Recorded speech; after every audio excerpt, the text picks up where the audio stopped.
Good morning. Globally, conflict and diplomacy are driving the agenda, with economic and technology shifts running in parallel. In Eastern Europe, Ukraine has struck Russia's Black Sea oil port at Taman in the Krasnodar region, wounding 2 people, according to ABC reporting. The attack comes ahead of U.S.-brokered peace talks between Ukraine and Russia, underscoring how energy infrastructure remains central to the war's leverage and to wider market risk. In the Middle East, rescuers say Israeli strikes on Gaza have killed at least 11 people, including deaths reported in a strike on a tent encampment in the north, according to the BBC. Separately, Iran says it is ready to discuss compromises to reach a nuclear deal, with a senior deputy foreign minister telling the BBC the ball is in America's court to show it wants an agreement. On the transatlantic relationship, U.S. Secretary of State Marco Rubio has told European leaders the U.S. and Europe belong together, but the Financial Times reports his appeal for unity in Munich failed to fully reassure Europe, highlighting ongoing tensions about strategy and burden sharing.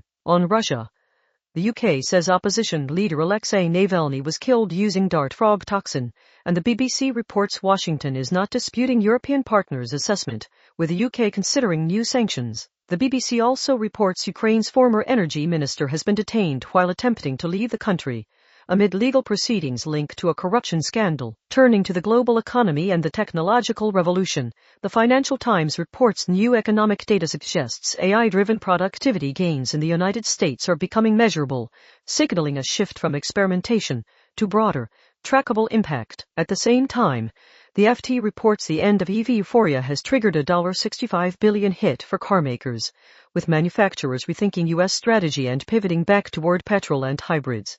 Together, these developments point to uneven tech-led disruption, rapid gains in software and services, while parts of the industrial transition recalibrate. In Australia, politics is focused on immigration and opposition positioning. SBS reports the Liberal Party, with Angus Taylor prominent, is poised to argue for immigration cuts, framing the debate around numbers and values. The Sydney Morning Herald reports new Resolve polling has been read as a sharp verdict on the final days of Sussan leadership, and as vindication for the party's decision to remove her, signaling continued volatility in the opposition's direction and messaging. For the Australian public service and workplaces, a practical calendar issue is also in play.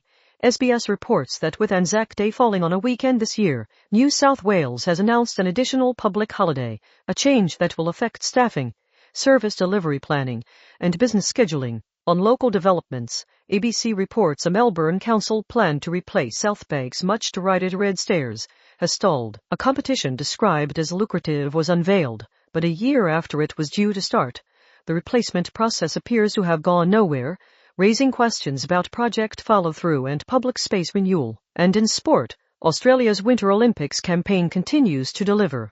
ABC reports Matt Graham has won bronze in men's dual moguls, adding to Australia's moguls medal tally, while coverage also notes a crash in the mixed snowboard cross final cost Australia a medal chance. The Guardian and SBS report Jakara Anthony's gold has secured a record medal haul, making her Australia's first 2-time Winter Olympic gold medalist. That's the latest on the material developments to start your day.